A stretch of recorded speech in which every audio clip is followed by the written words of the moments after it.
Hello everyone.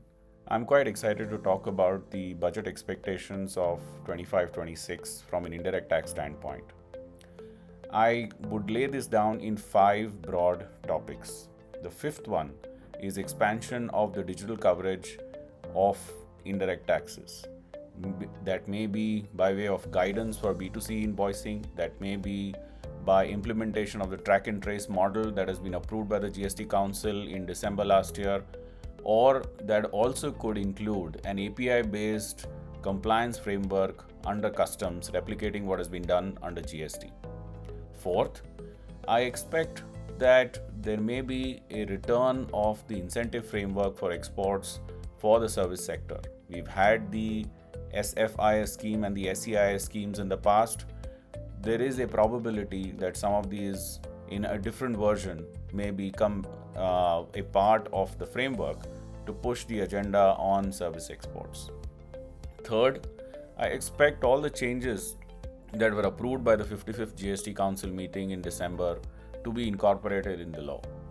Notably, there are changes around supplies within FTWZ and SEZ. There are changes in relation to vouchers.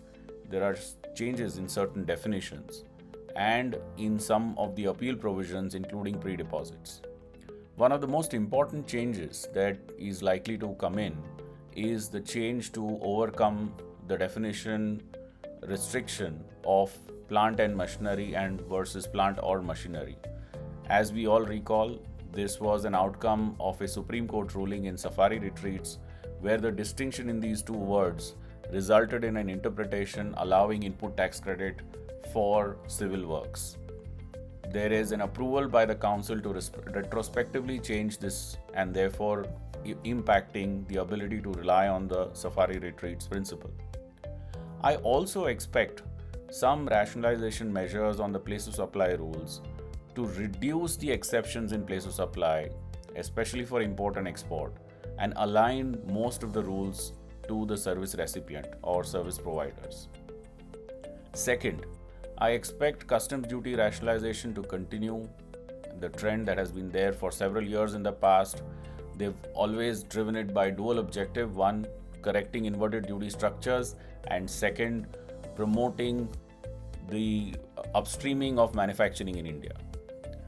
And the first and the most important is the continued push for Atmanirbhar Bharat. The expectation is that there will be possibly more products covered or more concessional schemes with end-use restrictions introduced to ensure that the manufacturing expansion goals of the government are met.